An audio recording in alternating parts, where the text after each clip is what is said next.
Andrei Arlovski's in the house. What's up, brother? How you doing? He mentioned my name a few times. MMA fight against Arlovski probably not, but boxing definitely it's better than MMA. So it's great place, dirty boxing, great when you can use elbows. I love it, and let's do it.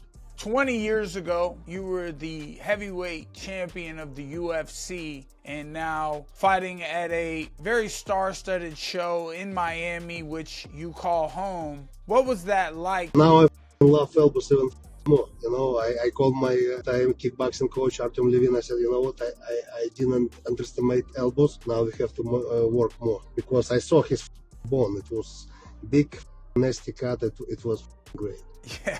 All the time I love boxing. Back in 2009, I even signed with Golden Boy Promotion with Oscar De La Hoya. Idea was to build my boxing ranks and record and fight one of the Klitschko brothers for big money. My opinion, deeply opinion, is set up. That's why if he's not scary, if he's not, let's fight Andrei Arlovski and catch up weight. He won 200, I dropped 60 pounds. Let's do 200. Italian people came to me like big mafia guys, said, oh, come on, let's do boxing.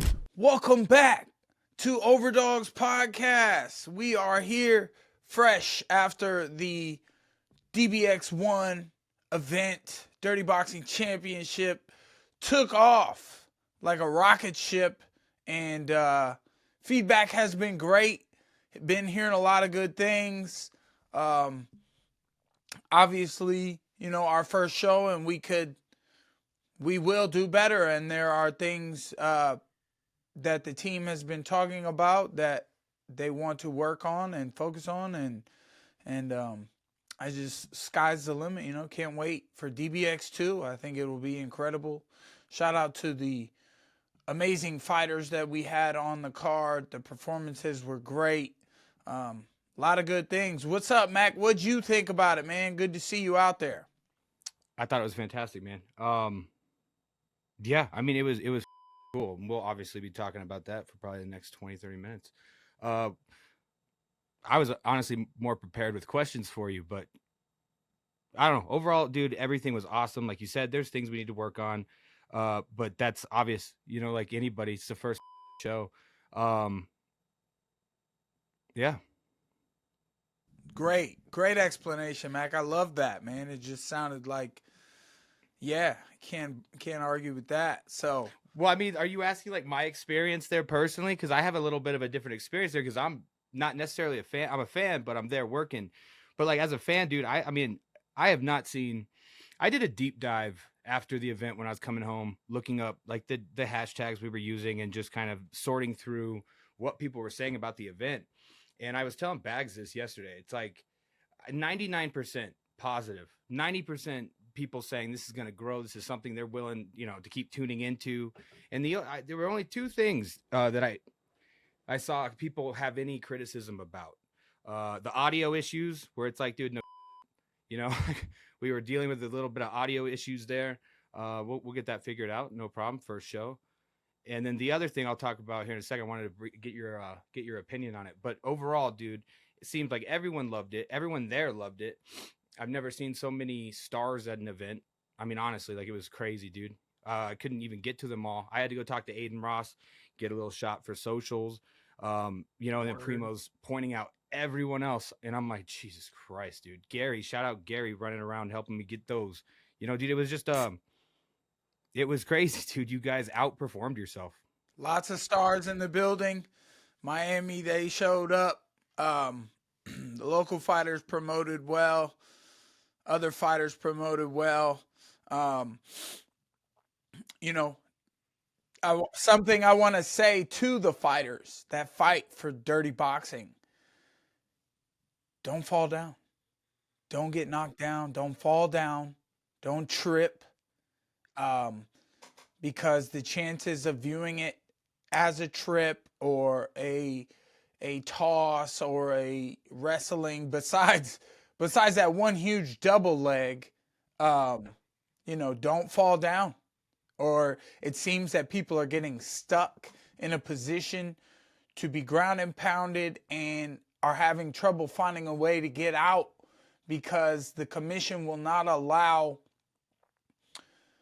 you know, like off kicks, but because of the shoes that we're wearing, unless we came up with a dirty boxing shoe that maybe had, all the fighters were wearing, so everyone's got the same possibilities, or a softer shoe, or they don't want an athlete getting cut, and got to respect the commission. I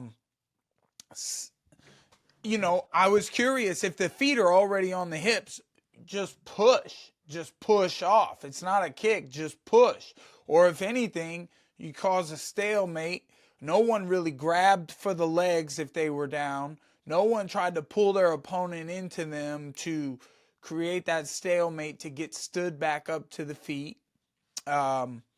Still, just didn't really see. Some people went down and they popped right back up because they knew that's not where they wanted to be. Yeah. That was actually going to be, like I said, there were only two things, and it wasn't even a criticism or anything, but it was like, and this is why you guys did the first card. We didn't air it. You were testing out the rule set, like we're learning as we go here. But like you said, when you get dropped on there, do not get dropped. Like, cause you're 99% of the time, it seems like you're going to get finished, and the fighters there know.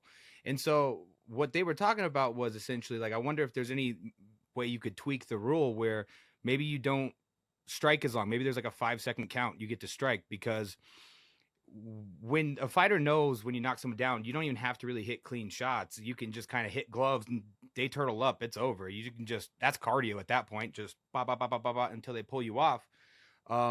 Is there anything like, not that we have to change it, but that kind of takes away the chances of like seeing more brutal ground and pound, which as a fight organization, we like to see KOs. We don't want to see anyone get hurt, but that's kind of the point.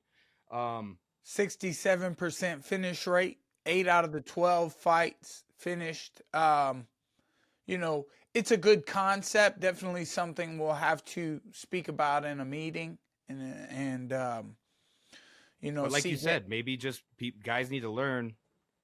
Okay, this you get finished if you go down, man. If you just turtle up, you're done. You better get someone better figure out, Pretty much, you got to keep your balance under you. You can't get pushed over. The Wolf got pushed over by his opponent, and there was no BS. He was like, got to get right back to my feet. He got up and continued to fight.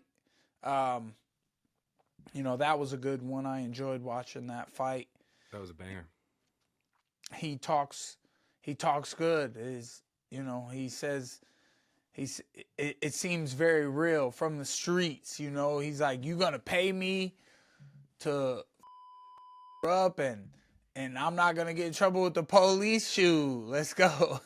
Dog, before the event even started, bro, like, so I mean, like an hour before, that dude was like pretty much gloved up and like in his fight stuff, just howling outside the venue, saying all that, and that was like 3 hours before his fight. I'm like, bro's like, he's got it. He's like taped up and ready to go. I'm like, bro, all night. That's the Wolf. All man. night. That's real. That's real. He said the Wolf belongs to dirty boxing, and dirty boxing is the Wolf's home. Yeah. Shout out to the Wolf, man. I like that guy. Well, I want to ask you this, Mike. How do you feel about the event? Obviously, you're happy. What's your favorite thing about the night? And I don't know. What was the most memorable thing to you? And then we can also talk about how you did commentary, and I think you crushed it. Thank you, man. I had a good time doing that. I had good squad with me, with Brendan and Jason Anik. They were killing it with the play-by-play. Jason Anik was killing it with the post-fight interviews. I was just having a good time. Getting to watch the fights and not be distracted by so much going on around me. I got to focus on the fights and sit ringside. My ears were blocked with the speakers. They'd give me some feed every now and then on maybe something I could talk about. And ask me a technical question. I feel like I have a good understanding of what we want to see in the sport, and what the fighters should be doing to protect themselves at all times. And yeah, man, it was fun. It was just like hanging out, having a good time, watching the fights. I got the front row seat and nothing blocking my view, and got to see all the damage up close and personal. Good times. I thought the event looked great. You know, everyone behind me at the tables was having a good time, but I was, I was busy trying to talk a little bit, but trying not to talk too much. Let the play-by-play guys handle that, and I would come in every now and then with something I was thinking about. So it was cool to have my thoughts heard, and good feedback on YouTube, in my opinion, on the things I said. And I got a little tired at the end of the night, got a little carried away in Yoel's fight. I was talking a little bit, and my wife's like, do you think Joe Rogan says that about people? I'm like, Joe Rogan does talk about fighters sometimes when he's like, you know what, he did something that I don't like. I don't like that he did that. And, the guy was getting to face Yoel, and, I thought it was hilarious, dude. And it was a long night for us all. You've been busting your ass all week, all day. It's a long day, and it was hilarious, dude. It was fun. You came like more alive as the fights went on, especially when you had someone that you trained with or something. Like, I thought it was cool when you had the two guys you've trained with, Diego and Bam Bam. Yeah. And you're like, those are both my boys. It's not even being biased, but you got outboxed. You're being legit. And I think when you make a rule set essentially that is perfect for you, you're the owner. Listening to your thoughts, watching people fight under it is ideal. It's perfect. It's, you're just like this perfect balance. You don't sound like you're uninterested and you're just like insane to say. It's insightful and it's awesome. Like, it just fits so perfect. And I hope you stick doing it because it just works so well. Another fucking funny thing, dude, is when I forget which fight it was, but they're panning they're about to face off, and you go, oh, my dad, you didn't say, but my dad just texted me, Conor McGregor's doing a good job. Like, bro, there were so many little funny moments. Yeah, dude, there were so many funny little points throughout that, and it just added a lot because obviously me sitting there, I can't hear the broadcast, but you did some. I thought it was so cool that when we started the show, we were all standing up where we were going to be sitting. We were facing the camera, and we start the show, and then, we're getting a little camera time. And then when we start the main card, we do it again.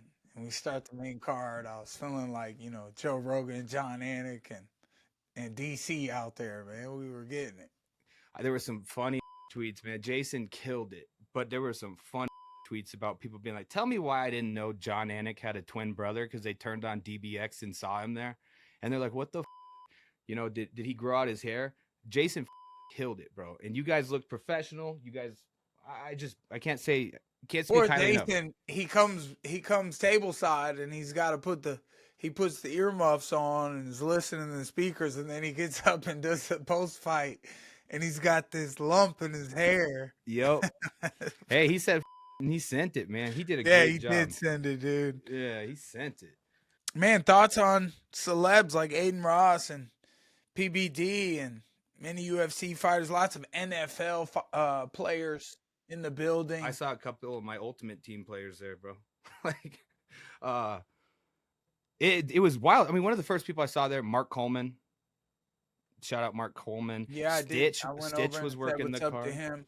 Stitch goes, man, because he saw me earlier and he said hi, or he saw me at the face-offs, the ceremonial weigh-ins, and he's all excited, and then he goes, the night of the event, he's like, man, they told me I wanted to come work the show because they said you were fighting.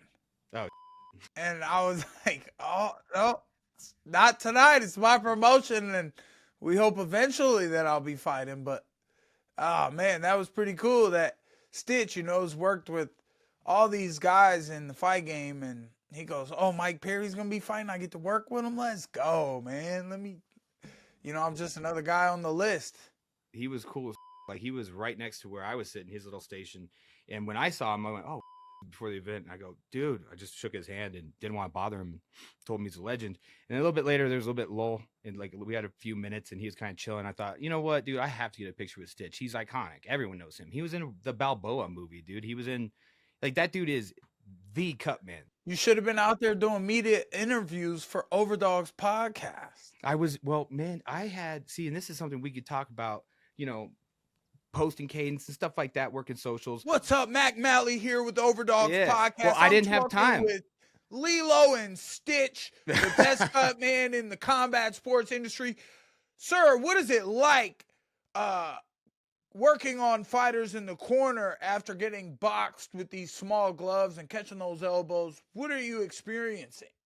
Boom, Mac Malley, the new media host. Well, I got the one with Aiden Ross. Like, well, and so did Gary. Shout out Gary. I got the one with Aiden. Primo came and grabbed me and said he's leaving. Go get Aiden real quick.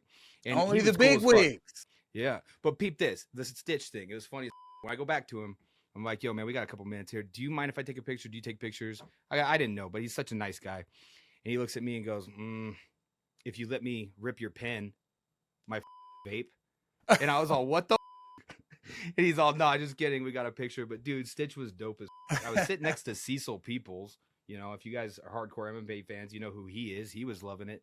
What other stars? Karolina Kovalkiewicz was there.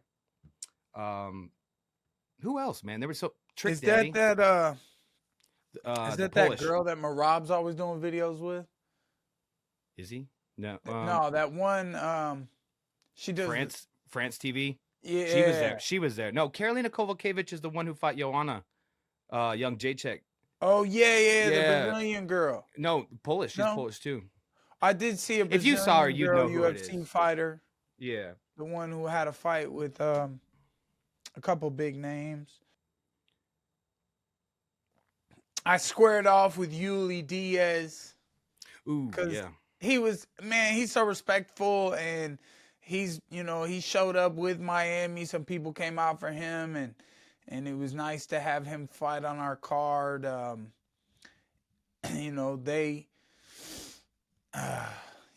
Yoel called me out respectfully, so I just went in, and I want to get in the ring. You know, I'm sitting tableside commentating, watching these fights. I'm like, I'll fight. So that was another funny part when you're like, did I just get called out? Like, bro. Yeah. I'm curious. I want to know this. So obviously, if you listen to this podcast, you almost certainly watched, the first event. Where does this go? Like, what to you does this look like in a year and a half, 2 years, 3 years? I mean, you're going to start building your own stars, I imagine. Just give me what you see this doing, how often you see doing cards, like just the goal here, man.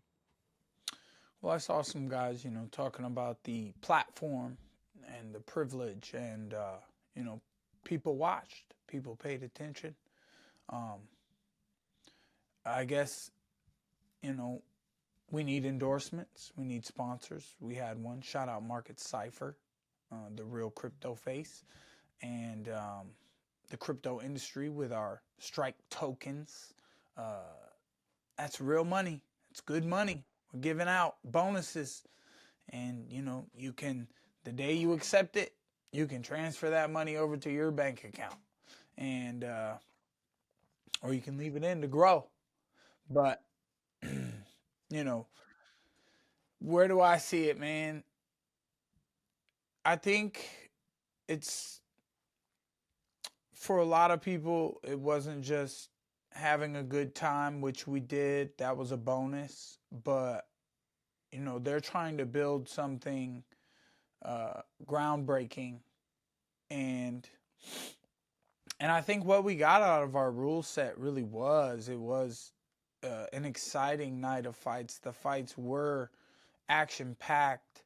There was no stalling of the action, really. And we are building stars already. The Wolf is already coming into his own and generating his own views, and like, just, eventually I don't want to say something that's going to hurt the fans' feelings, but it's like, hey, pay-per-view could be in the future. I mean, you guys 100%. paid something to watch it because you enjoyed watching that one. We did some views.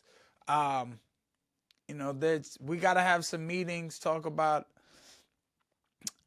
how our endorsements can help us either continue to give it away or, you know, and I don't know how far away that is. I think we do another free show on YouTube. So at least for now, you guys can look forward to more Dirty Boxing Championships. 100%. And it's like, as far as like the product itself, like the vision going forward, like, you know, do you want this to just be like every couple months there's a fight card and it's kind of like tune in, enjoy some violence? Or is it, you know, you really want like the Dirty Boxing Championship belt, you know, you design one of those? Our partners want to put in work for sure. They are already talking about the next card. We're already trying to you know, lock that in on a certain date and you know, start preparing and planning for like it. just essentially, like, you know, are you building something that's like fun, comes around every once in a while, or are you really trying to like create, you know, an organization, a league that has rankings where the same people are coming back, they're fighting repeatedly, yes, you know, and you're That's building exactly. something that people are like, that's the Dirty Boxing champion, you know, like We got to get to a belt. You know, we got to get to the point where we're making these belts and you know, they want to get me to fight on a card. Well, I'm coming in, I'm fighting for the Dirty Boxing title against whom? I don't know. All these things have to make sense. What'd you think about Brian Barberina calling you out yesterday? Yeah, Bum Arena. Who, like, who, what? Bro looks like a scrawny lesbian. That's what Brian Barberina looks like. Like, he ain't got no muscle definition, and I'm pretty sure he wrestled and like did some wrestling moves in UFC, try to hold position, whatever. But I know he's a scrappy lumberjack, a little.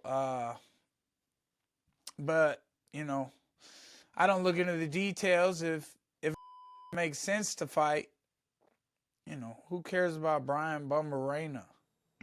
A couple UFC fans, that's fine. But like, I'm doing way bigger things. I ain't heard from you. I ain't heard a fight from you. I ain't seen nothing from you in how long?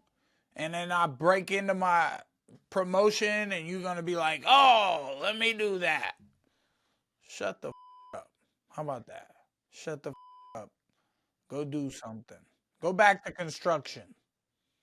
You look like a leaf blower. That's what you look like. You walk over, scrape the leaves into a pile, and put them in a trash bag. Stupid. Well, there you go. You made me forget my question. Bro's built worse than Ross Hilton. Bro's built worse than Ross Hilton, bro. Get the out of here, man. Stupid idiot. You know, it is funny, Mike, that, you know, knowing you on the back end of everything, like, it's almost like you can't get a fight that's worth it for you, to the point you went and started your own league, man. Now you're sitting here getting called out to fight in your own league. You can't. No, like, I'm out here saying Paul versus Perry. That's what Perry I'm saying. versus Paul again, or a first one with Logan. Like, I'm about to promote. I got everything going on for me. Breaking big business over here, and you know, give me more time to prepare for the fight than 3.5 weeks. And let me get some nutritionists on my team to help me gain weight and stay hard, so I'm not sluggish or slow.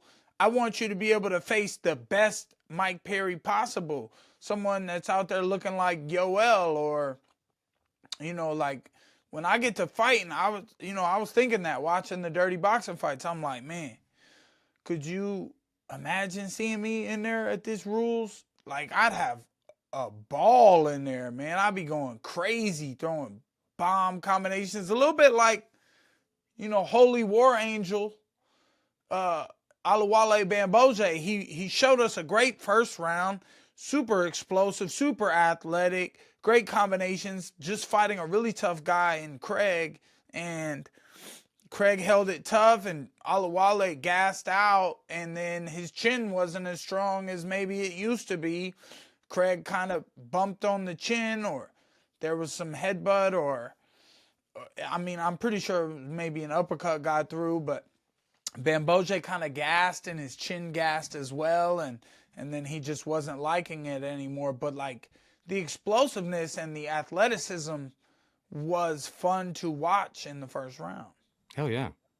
And then Craig's toughness was fun, and I'm hearing that Craig got matched up in an MMA fight against the newborn Chris Alvidrez, who cornered the guy that we had fight for us on 3 days' notice he faced the BKFC lightweight or featherweight champion, what's his name, Austin Trout. Mm-hmm. He fought his fighter. Austin Trout was in the corner. He was salty, a little bit salty, hating. Everybody be hating because I'm out here making waves, and I earned these waves with my badass fights over all these last years. I've been competing. I've got 30 pro fights. How many y'all got? How many did people care about? And, whatever. I put it on the line every time. Hit, kill, or be killed, bro. It's like that. I've always told you, because of who you are, because of your fight style and everything, you're like anyone's favorite fighter's favorite fighter. Because you could be Demetrius Johnson, a technical wizard, and, but he would even say, bro, like watching someone like you fight. And so having you on this podcast grants us access to fighters we probably never have, because people, fighters like you so much. Because I know fighters legit, they don't get how you're Mike Perry, like how you're just the way you are, man. You're wild in there. Thank you. You're Mike Perry. But what do you think? How does that apply to the fighters? Like when you're fighting for Mike Perry's league, most of them shouted you out after the fights, thank you for the opportunity. Do you think you being the one sitting there signing the checks kind of, and making these fights and being the face of the organization, do you think that incentivizes the fighters, to go out there and not around?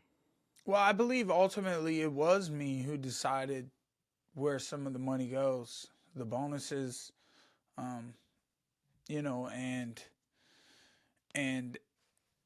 even if it's not my final word, it's, hey guys, pay attention to what I'm saying to you here, listen to me here, because I think this and this, and I make it make sense, and I think we did see Mike Perry-esque style of fighting in the matchups and in the rule set, and it was cool to think of it that way, because it's like that's where we got the excitement. These guys brought it. They came to battle, and it's a mix between, tough battling, take a hit to give a hit, and also clean boxing, using the jab, using your footwork, using your range, your distance, cutting angles, and landing great counter strikes. I do all of that. Who did you choose to give the bonuses to? I assume Corey Jackson, because that KO Corey Jackson had the best, funnest knockout of the night, in my opinion. And I think me and Corey got both me and John to say it on camera, I'm pretty sure, or he took a picture with me. So, and John said he's got his vote. So, with the flying Dan Hendo finishing shot, and then obviously, in my opinion, the fight of the night, when you thought the Wolf and Pauga, that fight might get finished, Pauga showed grit and he held his chin together. He got hit with some shots. He hit back. Wolf got madder and madder and madder.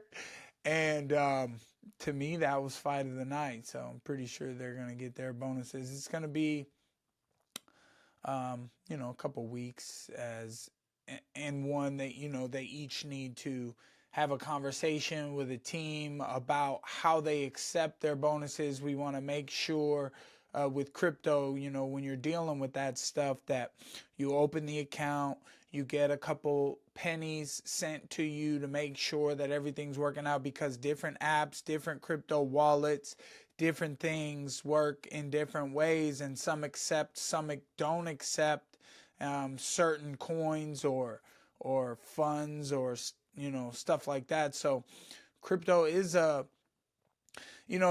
that's where this is good, because like there's a lot that I'm still learning about crypto, and I've at least learned how to accept some.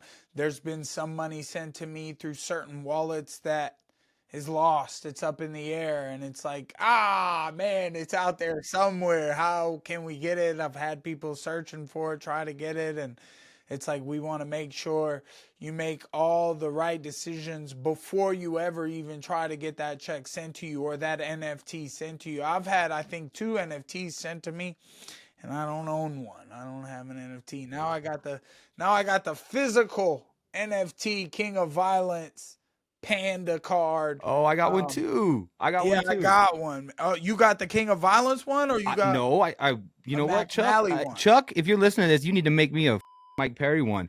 But yeah, he made me a Mac Malley one, dude. That's what's up, dude. Yeah, I'll keep that forever. Yeah, that's cool, man. John had some too. So, we're still learning the crypto stuff. So make sure you dot your I's and cross your T's before you ever try to accept the money, or, you don't want to move too fast. You want to make sure everything's right. And don't let people rush you either. Everyone's trying to rush you out here. Don't let them rush you and then take their time with somebody else. You got to take your time and be like, hold on, I'm not ready yet. Hold on. Just wait. Just wait.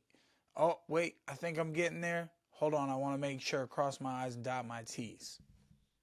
Or dot my I's and cross my T's.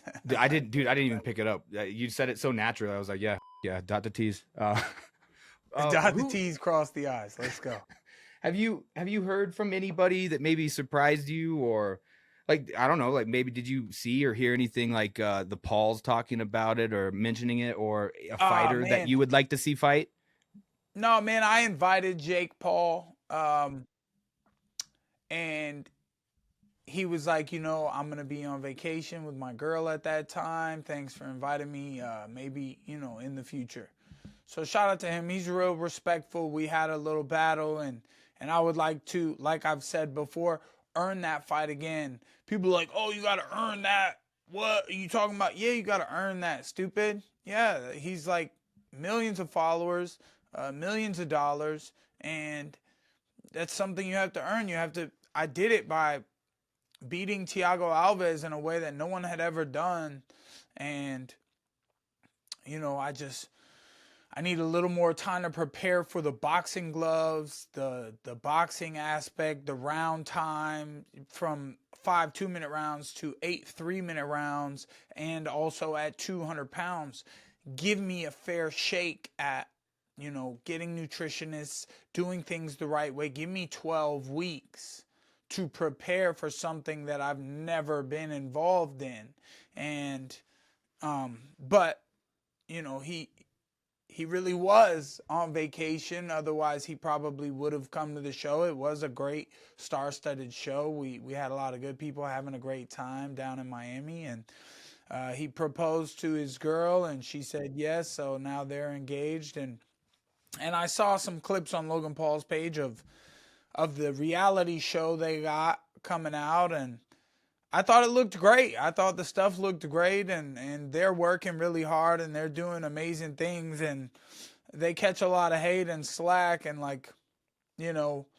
people are people. People are going to do what they're going to do. They're just going to hate on something that they can't understand, or like, why are these people getting attention? Or I don't know why the hate gets so much enjoyment from other people. Like, I prefer to be happy. And so, you know, shout out to them. I still want to fight you. It's still Paul versus Perry out here. I'm working my off. I'm out here hustling and bustling, and I'm gonna show the world again what platinum's all about, man. That's what Dirty Boxing showed them too. What it's about. It was a platinum Mike Perry aura and vibe in that building. Shout out First Round Management and the Kawa brothers, amazing family. They just went to the ends of the earth to make that as good as it was, and you know their hard work always pays off. So over time though, hard work pays off, but it takes longer than you anticipate.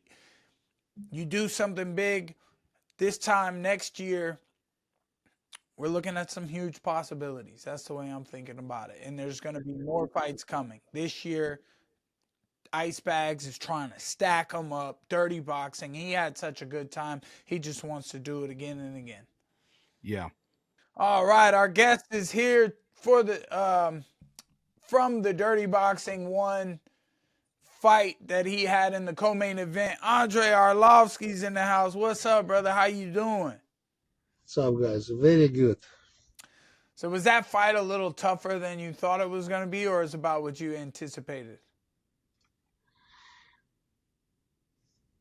Hands down, it was a great fight. And guys, thank you very much for that opportunity. And yeah, he landed, you see, I have a couple of bruises on my face. Yeah, he landed, definitely landed one good right hand and shoulder bump couple times. Yeah. I was saying in the commentary, you know, it's very dangerous for a man of your history to take a matchup against someone who he may not know because of the heavyweight division. Anything can happen. A punch flying through the air, a big heavy hand hits someone in the head. You know, you were on your P's and Q's. You didn't mess around, and then you eventually landed such a devastating elbow and then a follow-up lead elbow. What did those elbows feel like landing up against his head? First of all, I like risk.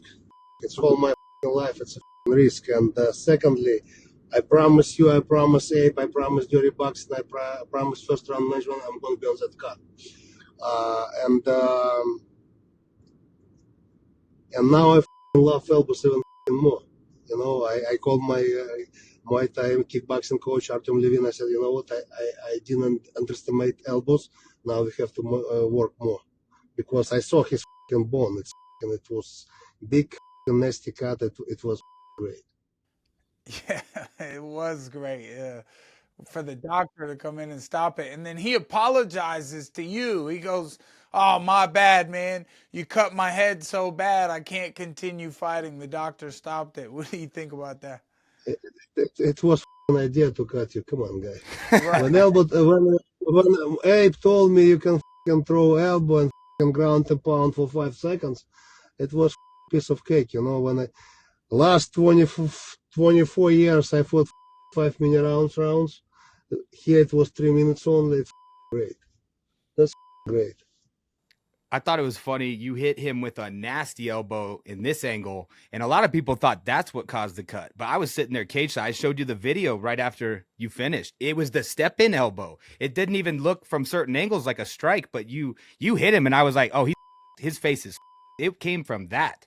Yeah, that was No, it came nasty. from the first elbow, Matt. It was one of my favorite elbow, combos, and right hand. I was practicing a lot that like in the past. Now I have to remind myself what I did in the past, and if this works, why not? Why I can't use in the future? Hell yeah. 20 years ago, you were the heavyweight champion of the UFC, and now fighting at a very star-studded show in Miami, which you call home. It wasn't far from your home. What was that like, you know, making full circles in your fight career and then fighting at a, you know, it wasn't a huge arena with 20,000 people again, but how was the vibe to you? It was great. For me, it was a little bit new, like people were able to pace in like a place where we like warming up, like doing like shadow box and hitting mitts. But otherwise, it was great. Thank you for that opportunity. It was experience, and you messaged me. Maybe we're gonna make a fight against Emelianenko. Let's do it like Nike. Just do it. If we're gonna find some good sponsors, why not? He mentioned my names a few times. MMA fight against Arlovski, probably not, but boxing definitely it's better than MMA. So it's great place, dirty boxing, great venue. We can use elbows. I love it, and let's do it. Look at Andrei ready to get back to work. Yeah. He's calling out the legend in mixed martial arts, Fedor Emelianenko. He's trying to make that fight happen. Fedor, we'd love to bring you over to Dirty Boxing, and you guys can finally face each other in a mixed rules bout. 16 years later. Yeah, you guys can finally make it happen in a mixed rules bout with big punches, elbows, and ground and pound. We need to get that response from Fedor and see like Andrei's talking about getting the endorsements to make it happen. It makes me wonder, Andrei. Joe Rogan tuned into the boxing or to the Dirty Boxing for a little while, and he was talking about you with Brendan Schaub, and he brings up a really good point. Like Mike said, 20 years ago you were champion. You're still out here people up, dude.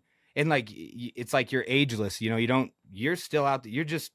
It's crazy. What is it about you that makes you so special that you can go for so long? Kind of like Yoel. You both are you've been around forever. How do you go through such a crazy career for so long and still be so effective? Call me Andrei Benjamin Button Arlovski. That's it. There it is. I guess I'm blessed, and I love do what I'm doing, like all my family supports me. I even I ask my oldest son, come on, guy, if you wanna, it's a great opportunity to be in my corner. Now that I don't want to distract you, I said, okay, it's up to you. It might be only one life opportunity, one time life opportunity, but no, I respect that, and they watch home, they support me, and I don't know, I love train hard, I love fight hard, and last four fights in UFC wasn't in my way, but thanks Dirty Boxing again, and now I got another fresh air in my lungs. I'm ready to go a couple more years, and hopefully maybe I'm gonna have another fight in Dirty Boxing, or hopefully I'm gonna fight in Dirty Boxing against Emelianenko. We'll see. That would be awesome. How come you never told me that you were with my mom 33 years ago?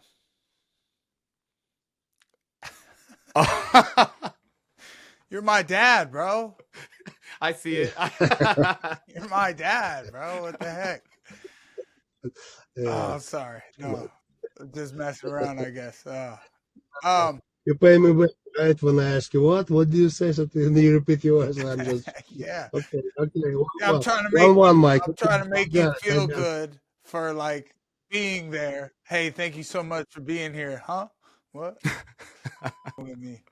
What were the differences? Did you make any differences in training for this? No, because the first time when I came to United States back in September 29th, 2000, I used to train right away. I started training with some Mexican coaches over there. After a couple years of training, it was a lot of people. It was Andrei Galata at that time, trained a Polish guy in Chicago. It was Fresco and the Puerto Rican guy, WBC, I believe, champion he was, heavyweight guy. Italian people came to me like big mafia guys, said, oh, come on, let's do boxing. They called me White Hope. At that time was prime of Mike Tyson. Who else? Like all these heavyweights, obviously Mike Tyson's icon. But all the time I love boxing. Back in 2009, I even signed with Golden Boy Promotion with Oscar De La Hoya. Idea was to build my boxing ranks and record and fight one of the Klitschko brothers for big money.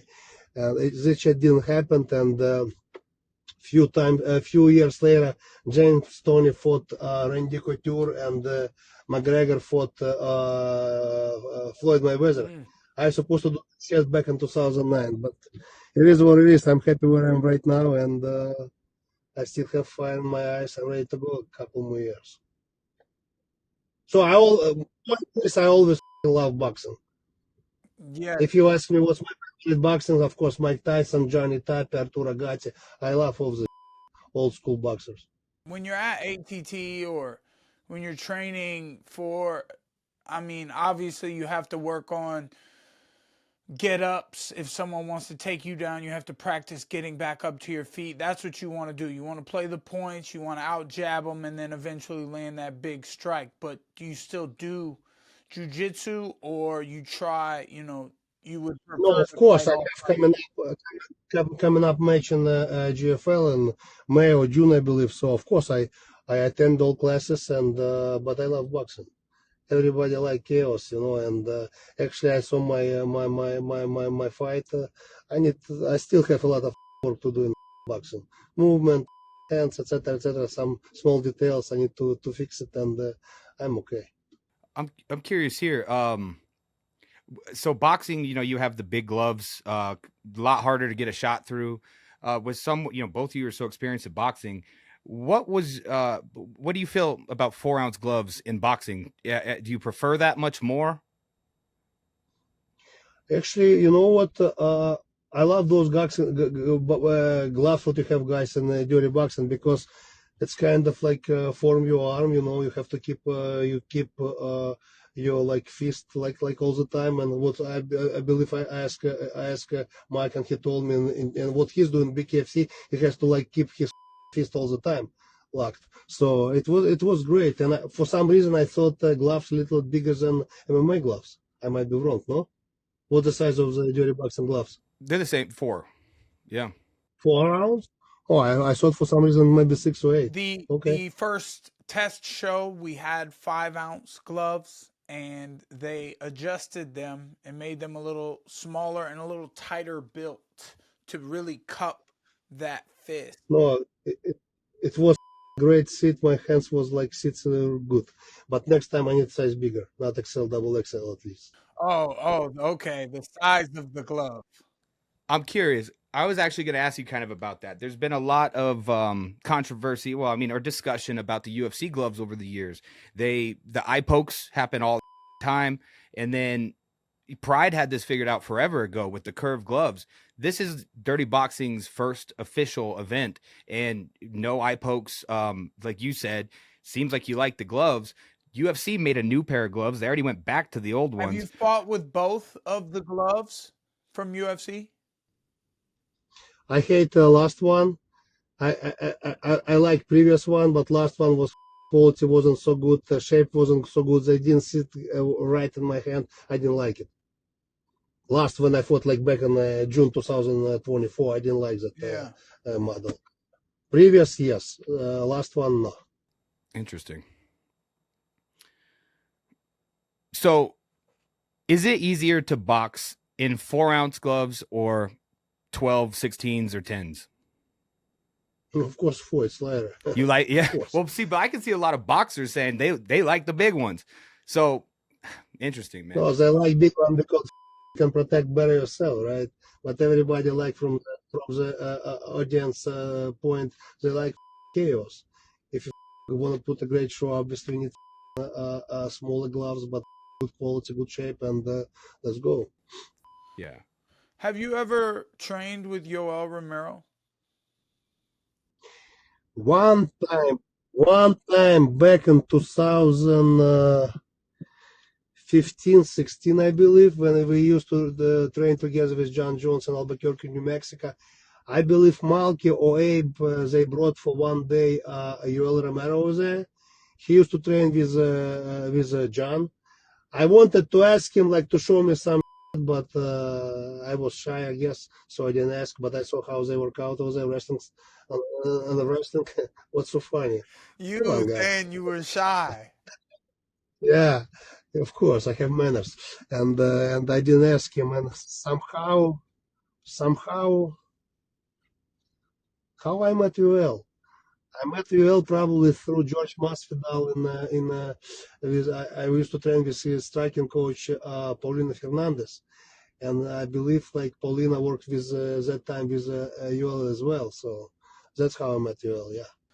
What did you think of his fight at Dirty Boxing? Oh, it was a good fight, and old guy still.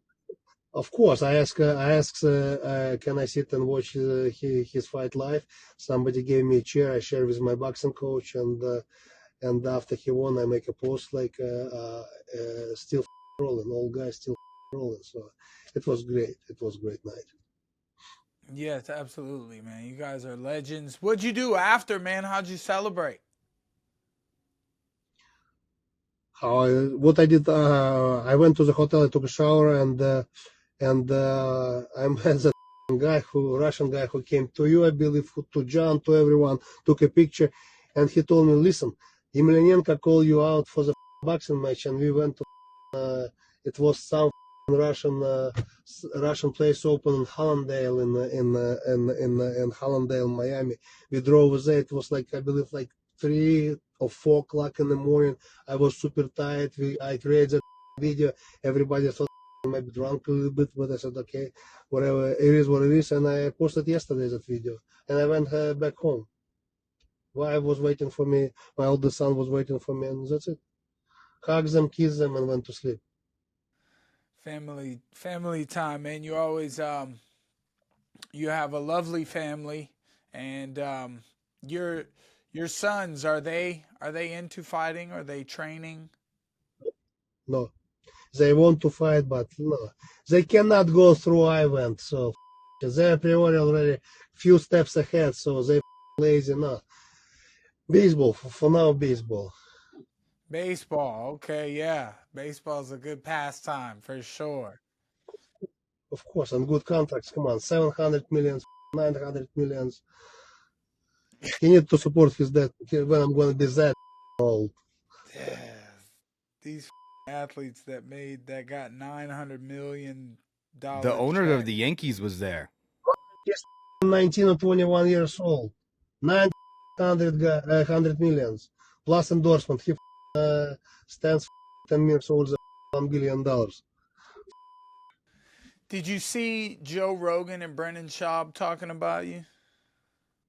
I saw today that video. Somebody sent me the clip and I reposted, and I was surprised because Joe Rogan first time said something nice about me. When I fought back in 2004-5, I was on the same card with Randy Couture, and he said, "Oh, Randy, when Randy walked to the octagon, Randy looks young guy. Looks like he's 40, but he looks like 25." And when I was was walking to the octagon, he said, "Oh, Arlovski, he's 20 something, but he looks like 40." I said, "Well, come on, guy. What do you mean, like looks like 40?" And that's it. No, Joe says, yeah, I really appreciate what Joe said, and then Brandon Sharp says, thank you very much. Us. Have you ever thought about bringing back the hair? The hair was awesome. Growing the hair out. What do you mean, like that green color when I came? No, when against you had the English long hair. The long hair. Fighting Jesus, somebody called me like Fighting Jesus, and I did highlight in Belarus before my fight. Because first 2 years since 2000 till 2003, I was flying forth and back, and I spent more time back in Belarus. But right before I came to United States, I knew my fight going to be like usually I came like before 6-8 weeks before the fight, and I went to the it's called the East Bend Club Health Club in Chicago, and then jump in the pool. My highlights became green. I didn't know how to explain to barbers that I need to like make it white. But okay, it was, yeah, no, not anymore. I live in Florida. Come on, super hot here to have a long hair. Our owner now, our newest partner and teammate in John Jones, becoming an owner of Dirty Boxing. You've trained with John Jones before, and you have such a deep knowledge of mixed martial arts. You know, is there something that stands out to you why John is so special in this game? First of all, he's super talented, and I'm sure if he didn't do some stupid in the past, he would be more famous, even more popular, even more money-wise better. But it is what it is. So I guess he's happy where he is right now, and definitely he's very talented, and good for him. Good for you guys. I'm sure you're gonna grow together. Yes, we're gonna get you that damn Fedor fighter. That's how we're gonna grow. Get our next main event. So is that you're just going to keep going for a couple more years? That's kind of what you're planning. I mean, you obviously have the Benjamin Button going on. You don't really have like a, is there if I do this, I'm done? Or is it just, I'm going to fight until I'm ready to just say I'm done? I'm already hold some records, and I want to beat Bernard Hopkins' record when he became world champion at age 48. So that sits in my head, and definitely I want to beat his record. Yeah. We recently, I think it was the night or the next night of Dirty Boxing that George Foreman passed away. Yeah. I just want to say, rip to great George Foreman. He's became world champion at age 46. Mhm. He's knocked out Michael Moore. See, I thought George Foreman was the oldest heavyweight champion of all time, but you're saying Bernard Hopkins was. Bernard Hopkins at age 48. Yep. Yeah, Foreman was. But come on, beat Michael Moore, who's I believe 9-time world champion. He was. I worked with Michael Moore. He's tough. He's so strict about workouts, about fighting. He's a character. I'm telling you. Foreman was maybe. It's arguable he might be the hardest hitter boxer's ever seen, and it's kind of unfortunate because when he did lose to Ali, they thought Ali was gonna die in there. Then he goes out there and Ali beats Foreman. Then Foreman was refused the rematch, even though he was the big, that was big George Foreman. He fought his next fight, won a decision, lost his next decision, and then he just left and he went and became a pastor, I believe. And then, like Andrei is saying, it was over 10 years later. He goes, he comes back. He's bigger, shaves his head, completely different guy. And they thought it was a joke, and they gave him some fights on some organizations, kind of laughing him off. He's like, I'm George Foreman. He knocked out 22 people in a row. And then they said, well, you gotta let him shoot for the title. And then I think he loses that fight. Then they gave him another title shot, if I'm correct there, Arlovski. But yeah, he won. And I mean, dude, George Foreman, rest in peace. That dude was different. Influencer boxing. Next up, Jake Paul takes on Andrei Arlovski for a heavyweight championship bout. I think that would be more fair. I'm telling you, it's might be catchweight. Talk to him. I know you have better connections with him than me, so talk to him. Let's do it. What catchweight?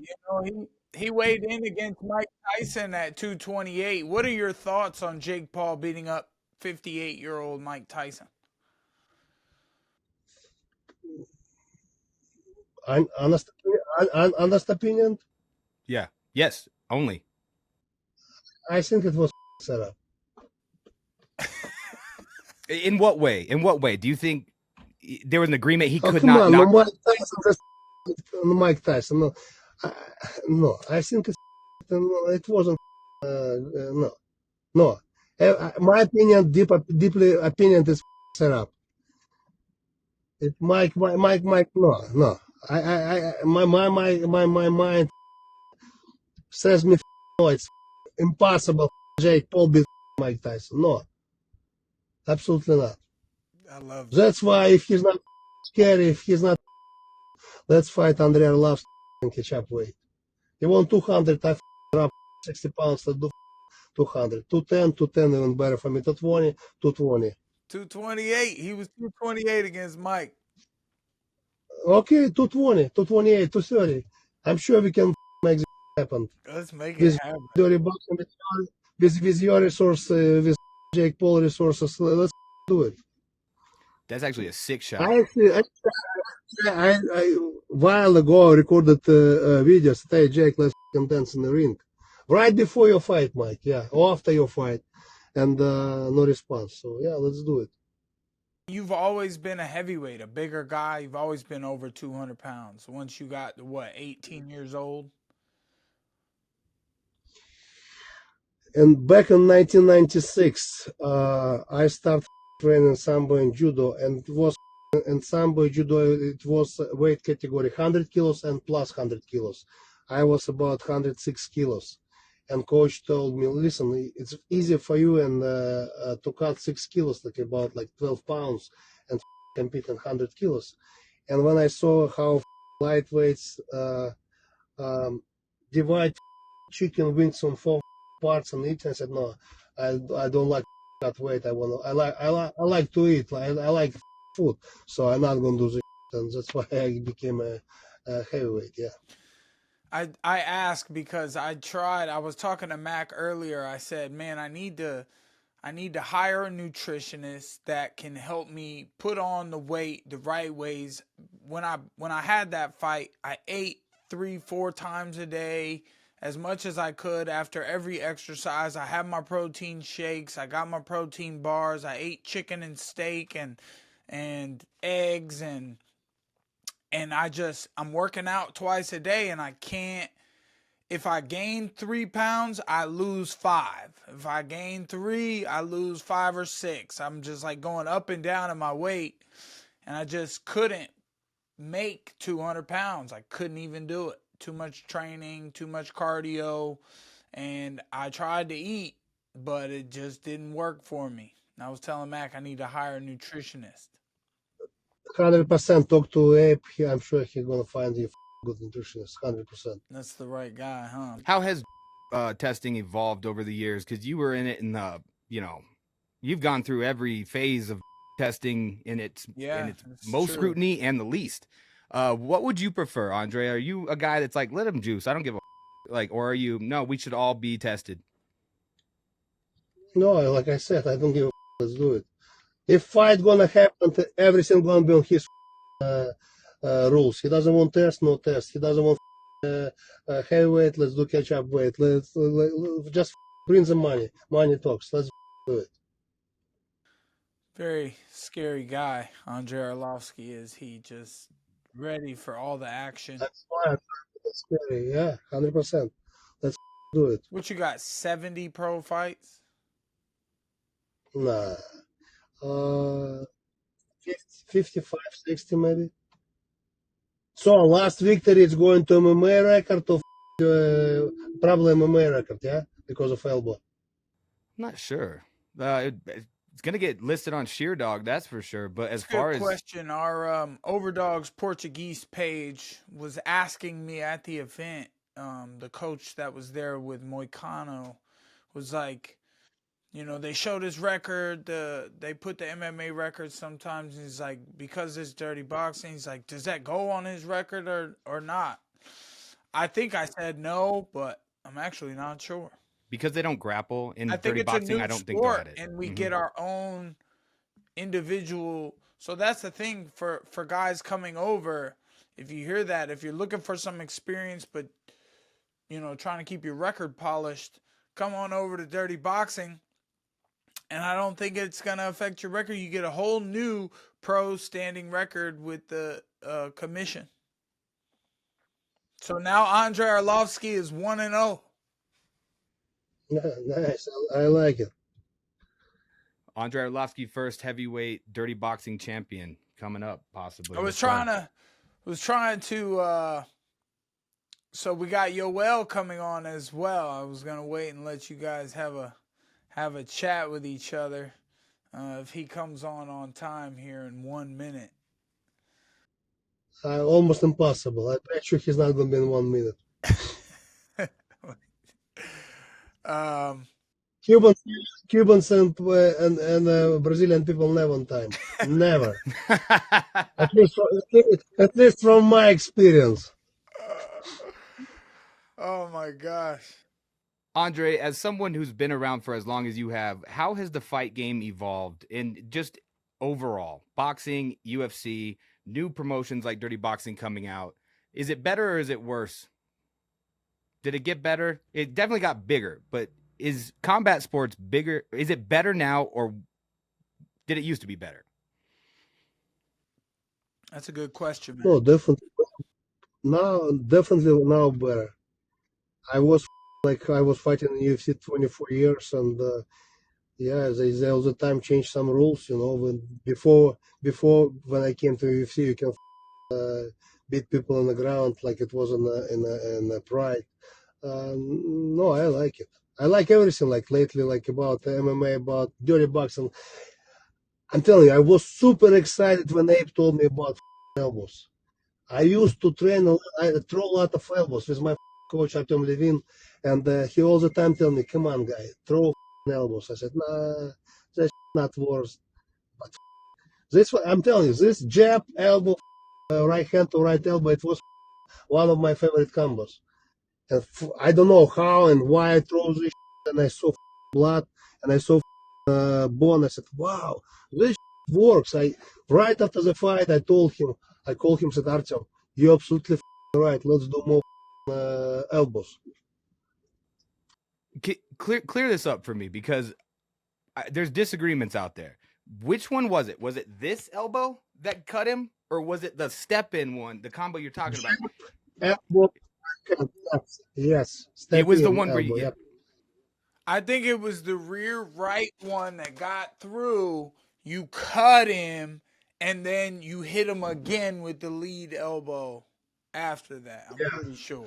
I have both my elbows like sore. Yeah, it's supposed to be elbows left and right. Yeah. And he apologized to you. He said, "My bad." It was funny, dude. You sat right behind me when you watched the Yoel fight, and I turned around when I got the footage.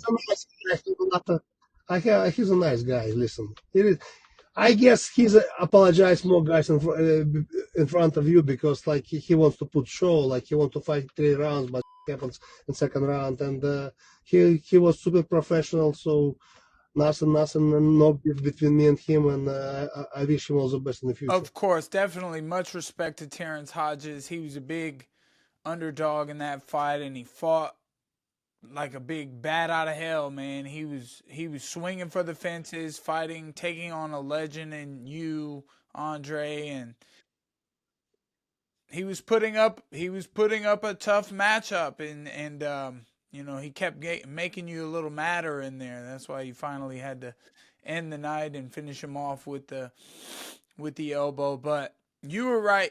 Yoel's not on time, so I told you.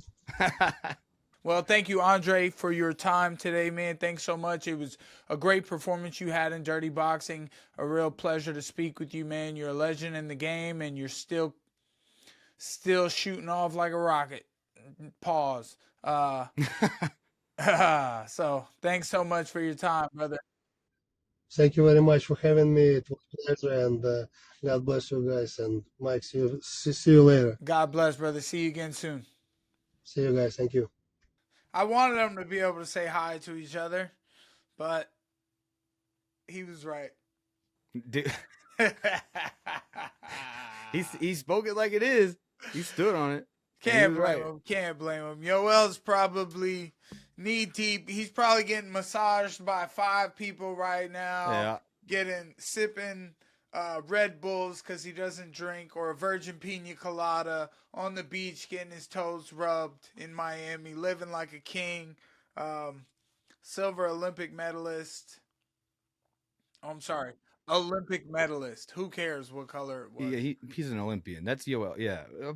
You know, Platinum, you guys have history. It was a platinum Olympic medal. They don't even give those out. Only to the infused neck. That is Yoel Romero.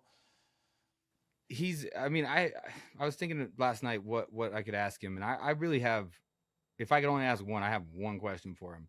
But while we're waiting for him, Mike, you've spent a lot of time with him. You've told me a funny story about the time the guy gave him a watch or whatever and wanted him to give it back. Okay, you got any other funny ones you could tell me before he hops on here?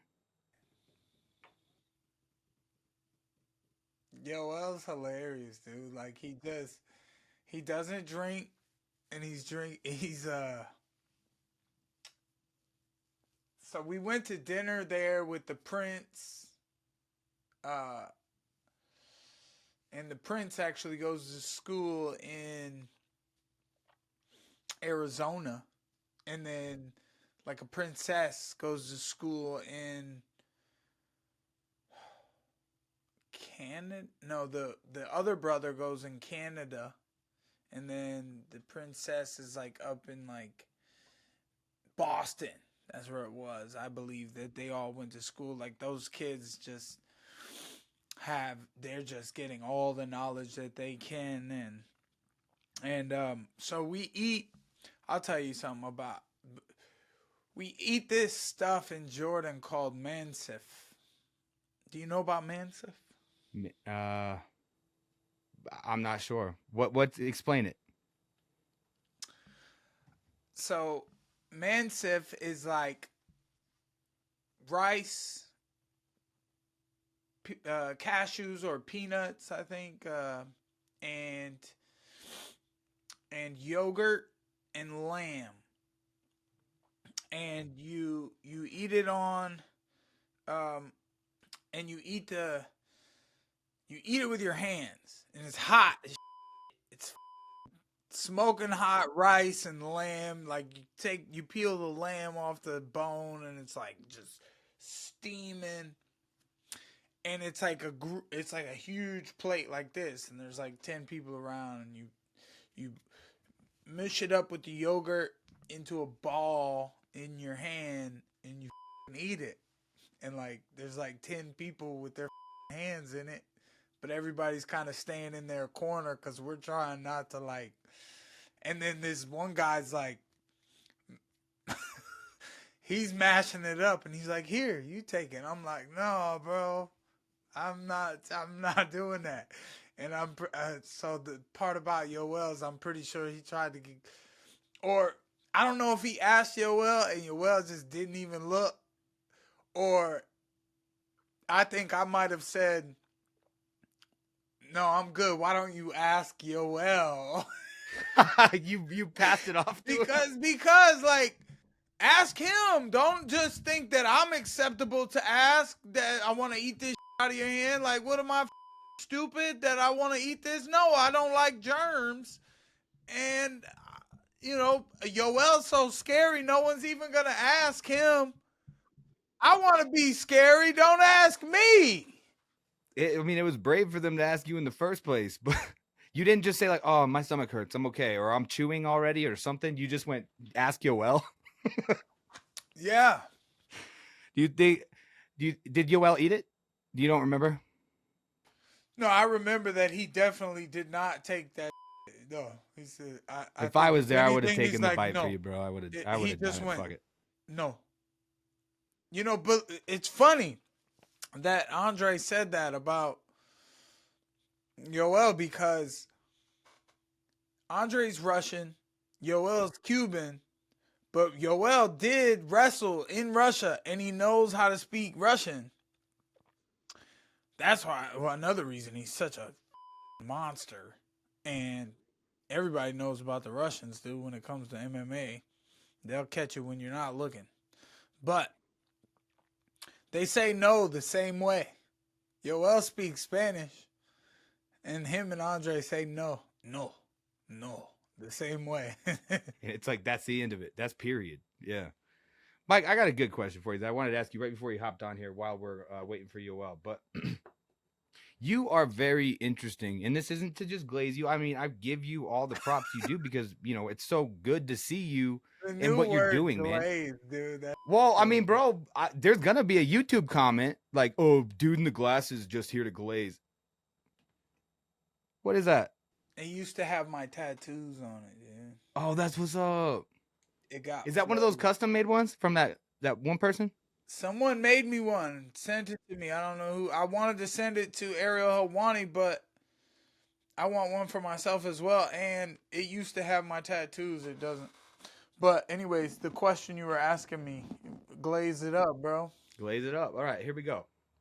You are very interesting because kind of like Matt Sarah said, you know, you've had some things outside the ring, or outside the cage happen, and Who you know, doesn't? you got your together, and it's been incredible to watch as a fan, and then now as a coworker or a friend, whatever you want to call it. And I just want to say this: it's like, and I want you to, I don't know the best way to ask it, but essentially, do you know how rare it is for someone to hit the UFC? I mean, the UFC is almost where everyone in your position wants to get. You get to the UFC, and then you know you have your bangers. You leave the UFC, and you are one of who the else? Like I literally, I'm trying to think, and you know, I know my who else has left the UFC and become more successful? You know, and thank God, you know, Bare France. Knuckle was around. You went there, perfect for you. Now you own your own organization, dude. Like you have just multiplied, stepped up, boosted since leaving the UFC, and that is not something anyone else can really say. I mean, I might think of someone, and I'll drop the name if I think of one, but you are a role model, I would say, amongst a lot of fighters. And Thanks. what would be your advice, like when you left the UFC? What's like advice you'd give someone else or other fighters, or what's advice you'd give a younger version of you, like an 18? You know, you get what I'm saying, right? You know, I know my questions are long Yeah, and I could have. I wish I would have gotten to business more sooner. I wish I would have marketed for some endorsements better. Um, you know, just talk about it. Talk about the companies. Find some that you want to work with. Find some that speak to you, and or you know, be approachable as far as business goes. Obviously, as a fighter, you're gonna get slack or catch hate, or somebody's gonna say something that they didn't like, and just trying to get a reaction out of you.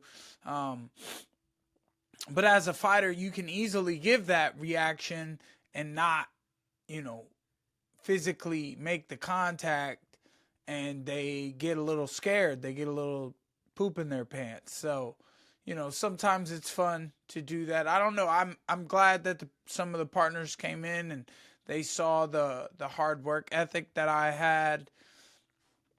You know, a lot of times fighting is just continuous, where you you do a couple great shows, and then you do it again and again and again for yourself, not for anyone else, and and or your family, yourself and your family, and just to benefit them.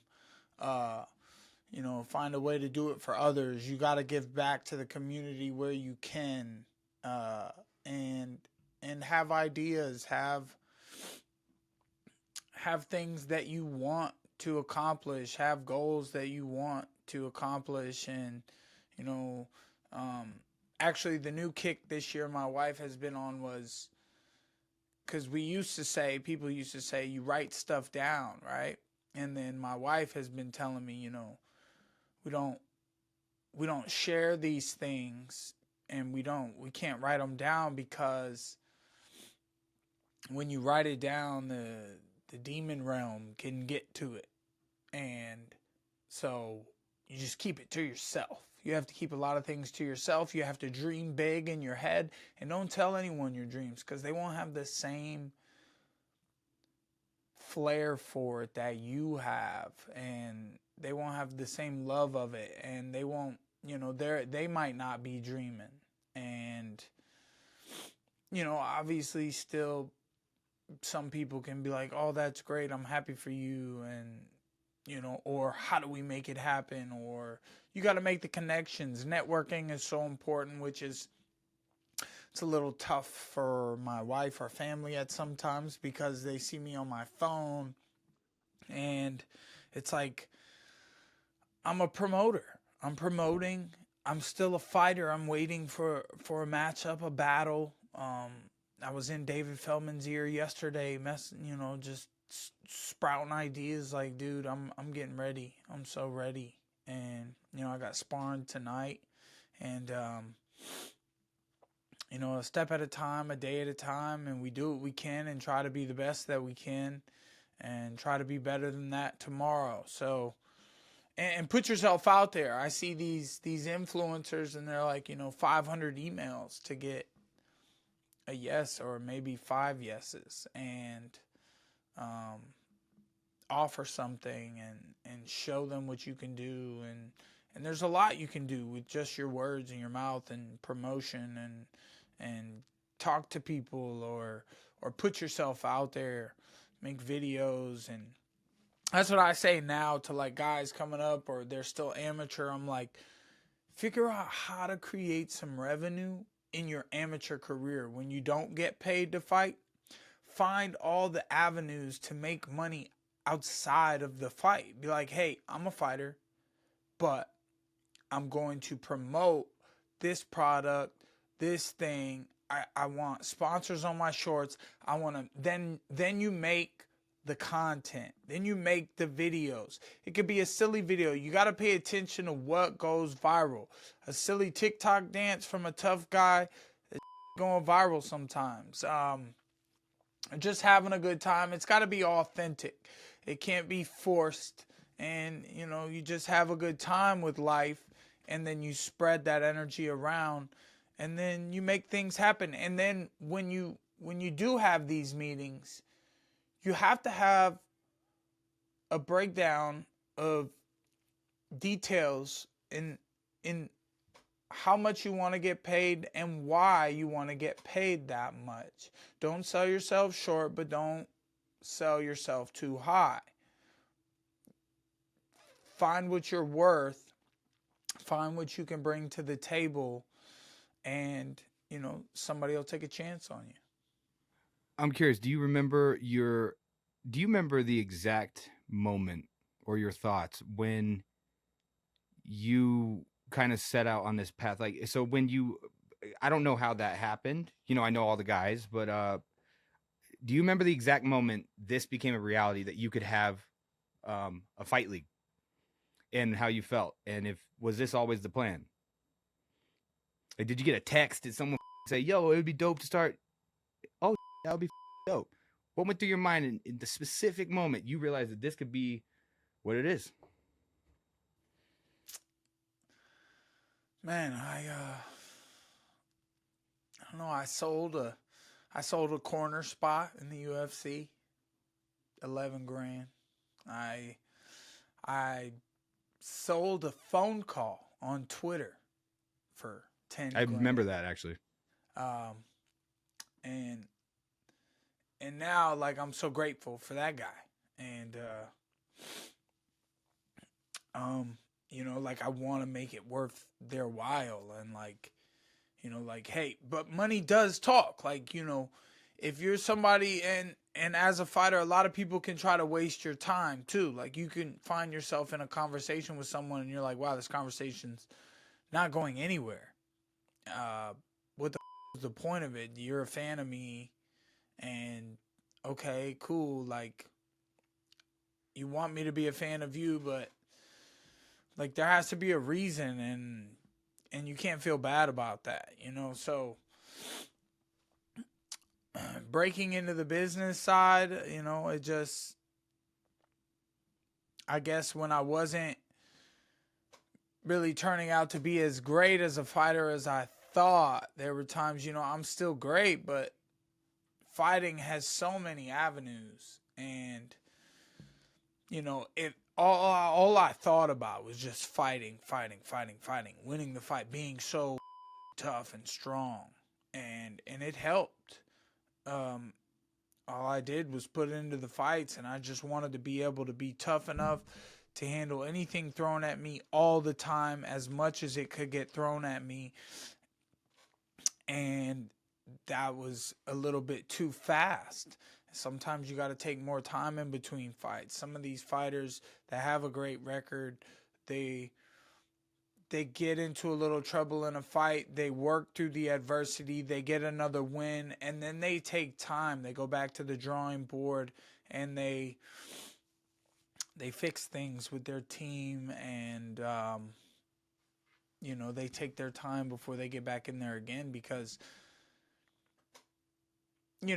but I'm the type of guy, it's like, I got the Jake Paul fight, and maybe I got hit with a body shot a week before that fight that I didn't necessarily know had cracked my rib.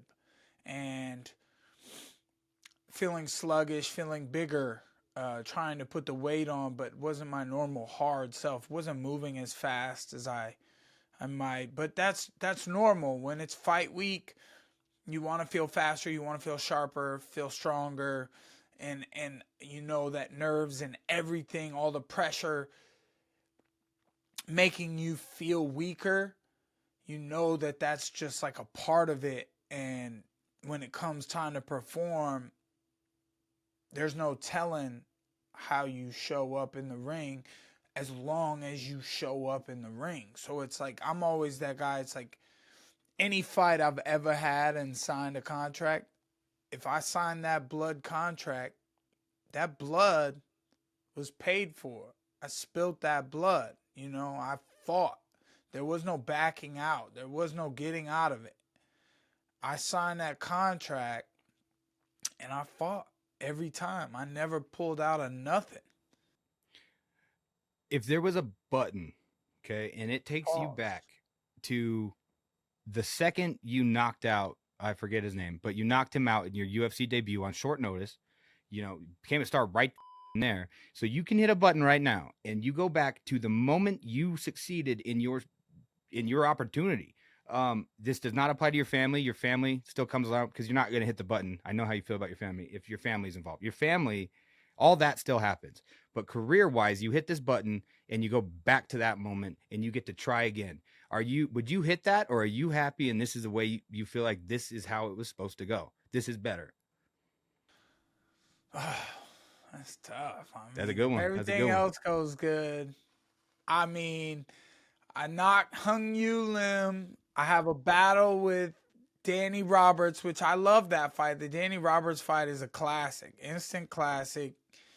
And then, see, I wouldn't do it different, but I just wish that one little thing would be different. Because my next fight, my third fight within 4 months against Alan Jouban, I would do differently. He poked me, and like we talked about it in the training, and like sometimes it's like you can see things aren't going well in training before you get to the event, and it's like my team can't get this under, like we're not, there's something we're not figuring out here. And it's just like to take a different look at it would be cool, because I feel like I could have beaten Alan Jouban in that fight. I hit him at one point and he like stumbled across the ring because he was kind of chinny, but he's very good at poking, moving, staying on his technique, keeping his range. He was a southpaw. I mean, I took some head kicks from him from his left leg. I took a straight left hand that set me down. You know, decisions were not my friend. I lost 6 decisions in the UFC. And to find a better way to play the points, and in that time frame too, like with boxing it was different. You know, I mean, I wouldn't even, there was a boxing fight when I was 2-0 in pro MMA. I had a boxing match against a future WBC belt challenger, and he clocked me good in the 4th round, and I went down. So I lost my 3rd pro fight, but I was 2-0 in MMA. I lost a boxing match. Like, I think about that too. But like, as I think about those things, I'm like, we've always had this motto, like, next one's the best one. And I just always got back on it. And then like my 3rd MMA fight after that boxing match, I dieted for 2 months and cut down to 160 pounds or 159. And like, I was like no body fat. I was like 6-7%, if that. And I was so shredded. You could see everything. I ate chicken, half a chicken breast, half a sweet potato, and broccoli 3 times a day for 4 months. That's what I had every day, or for 2 months. 4 months. 2 months. Every day. Every day. Every day. That's all I had. Dry chicken, dry sweet potato, broccoli. Every day, 3 times a day for 2 months. I was in bed by 6, 7 p.m. because I was exhausted. Every day I would get up 5 a.m. and run. And I was pissed that I had lost. And then, and then I was 9-0 in MMA before you know it, with 9 knockouts. Hadn't been to the 3rd round. And then I went to the 3rd round, or actually 9-0. I had been to the 3rd round one time with Danny Roberts. And then Joe Band just poked me. And I remember like one time he threw this ugly little inverted kick and it hit me in my stomach. And I was like, that hurt my stomach. Why did that hurt so bad? Like, I had 3 UFC fights in 4 months. And my body just losing weight to 170, going back to 190, 195. Losing weight, going back. Losing weight, going back. And like, maybe that wasn't healthy. But it, dude, just battle it out, man.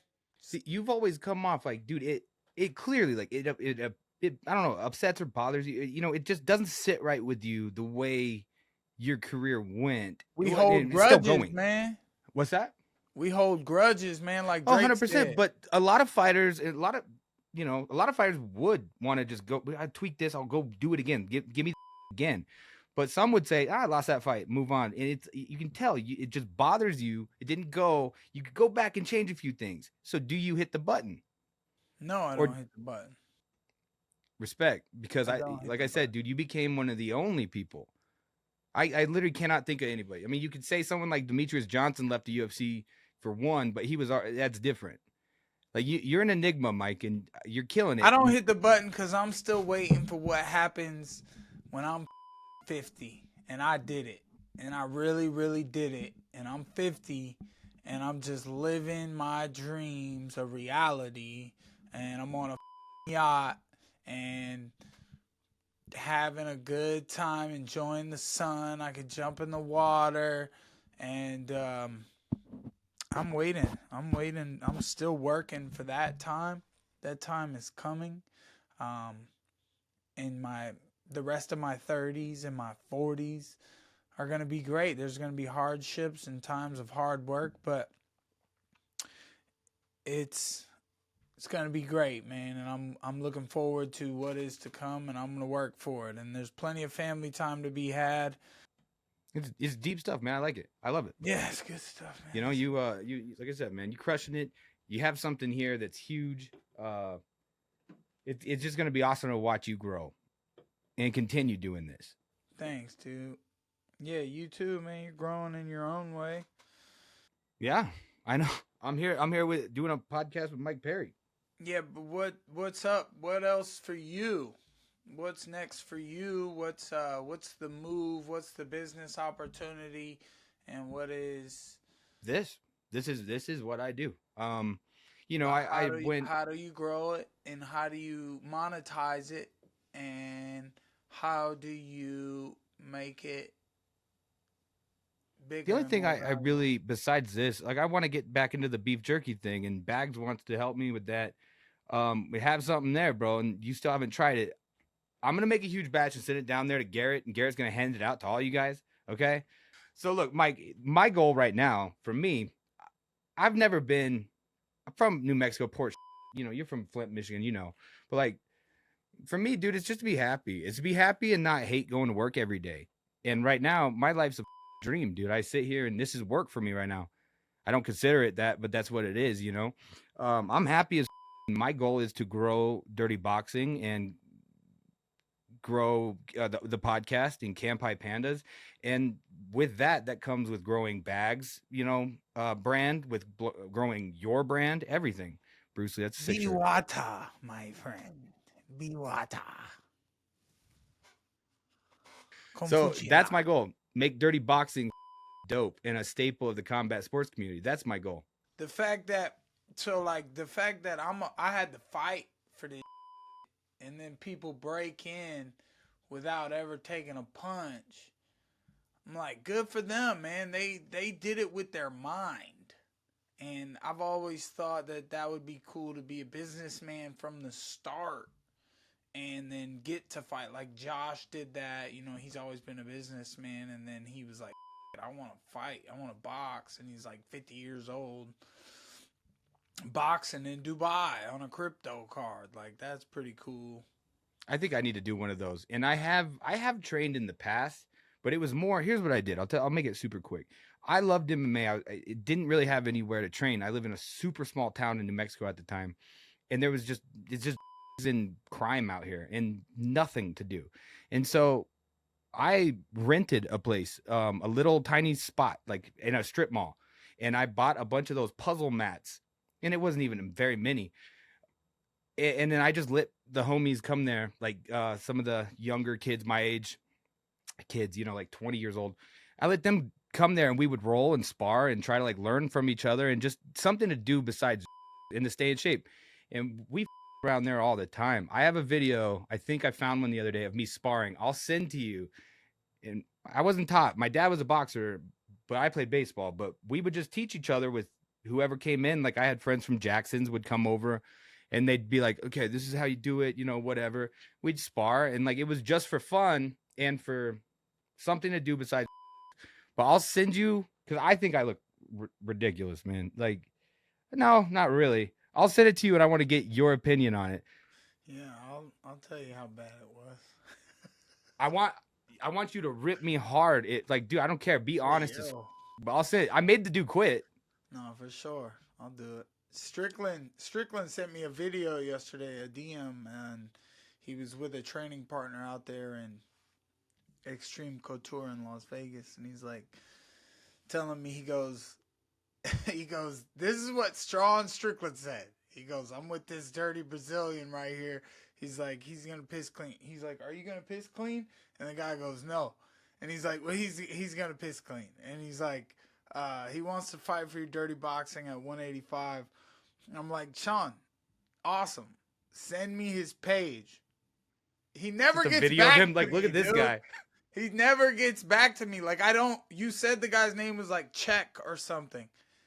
I don't know who he is, so I need to see his details. We need to look up his name. Send me the damn information, Sean. And well, if you've been paying attention to his social media. Shout out to our matchmaker, AJ Ariosa. He did his damn thing. He put that DBX card together. We're going to find Mac Malley an opponent on Dirty Boxing. You seem like a kicker, though. I feel like dude, I'm a sick kicker. I was so good at. I have really long legs, but I was good at punching because I was a pitcher, dude. But I fight southpaw. Like it just, I'll switch stances, but I cannot. I've been in street fights. I've won every street fight by KO. No cap. I know you're laughing. I know it's funny. No, dude, that's just how bad street fights are. Well, yeah, well, thank you. I know. I'm not saying I was. At least you came out on top. That's it. That's all I give a about. You made me lose my point. I'm gonna send you that video. I should take a fight. But anyway. I was texting Abe. They were pulling up because he's going to the podcast area that he does, OverDogs Espanol. Shout out to all the OverDogs communities. They were running the pod, or they were commentating for their languages during the dirty boxing fight. So that was pretty cool that we all had a big universal package squad going in OverDogs podcast. And you know, because there's always lots to talk about. There's always so much going on, and I'm so grateful that dirty boxing got all the attention that it got. We broke records for things for people with their first show. That was a phenomenal first show, and still things to fix. Obviously, can't be perfect. Only Jesus was perfect. You know, so we're grateful at OverDogs. We got OverDogs Espanol with Yoel Romero. They are the #1 Spanish MMA podcast, and we are the number 4 English MMA podcast. Is more of a diverse group to break into. And then now we got OverDogs Espanol with Renato Moicano, who was already experienced in the podcast world. So we're happy to have him on, and got to see him at the event, Dirty Boxing. We'd like to talk to him and ask him how it was. I guess I'll have to tune in to the next OverDogs Portuguese. That is Moicano's OverDogs path, is the OverDogs Portuguese episodes. And so, before we close up and get on out of here, there's another fight going on that's happening this weekend. Actually, the Spartan, apparently, that fight's happening this weekend too with XFC. The Spartan, I believe it's the main event for XFC heavyweight division. Spartan got kicked off his flight today. That happened today. He got kicked off his flight. Apparently, there was a flight attendant who was very mad at Alex for some reason. So I got Alex and his coach, Craig Duncan, Danger Duncan, telling me that the guy just had it out for Alex. I don't know. He was a little upset with the big guy. I don't know. Who knows? But I'm glad I met him. I met him this weekend finally. Alex is a great guy. Oh, I know. he was super nice. I mean, he didn't know who I was until I shook his hand and said, I do the podcast with Mike. And he's a dangerous character, and he definitely is that fight, killer be killed mentality. Not the type of guy you walk up to and insult. That's for sure. Yeah, dude. But he came off so nice. And then I followed him. I already followed him on Instagram, or maybe, I don't know. Because I'm more Twitter. But he's hit me up, said, nice to meet you. Bro, that guy's awesome, man. And good luck to him this weekend. Big time. Yeah, that's a big fight for him, man. I hope it goes well for him. I hope he has a great performance. Another interesting matchup. We got the belt to ass. Howard H.D. Davis faces Palomino. In BKFC? In BKFC, they are facing each other, which is an interesting matchup. It is a probably title contender matchup. So the winner of this matchup will, and Palomino's been tough. I mean, we saw No Doubt Trout do his thing against Palomino, and no one had really schooled Palomino. He's always been tough. I mean, he went to the end of the bell, but Trout boxes good. He moves well. 155, I believe they fought at, and he landed some good shots, but Palomino's been looking to make his return, and HD Davis, he fought for the title against Twisty Mustache Boy. What's his name? I don't know. He was hating because I get attention, but you just got to the fight game too, buddy. So all you little haters can drink your haterade and watch from the outside. Thank you so much, everybody. OverDogs fans. Like, subscribe, check out Dirty Boxing YouTube channel, like and subscribe. We appreciate you. I appreciate you. Thank you so much for watching. Until next time, thanks to our guests.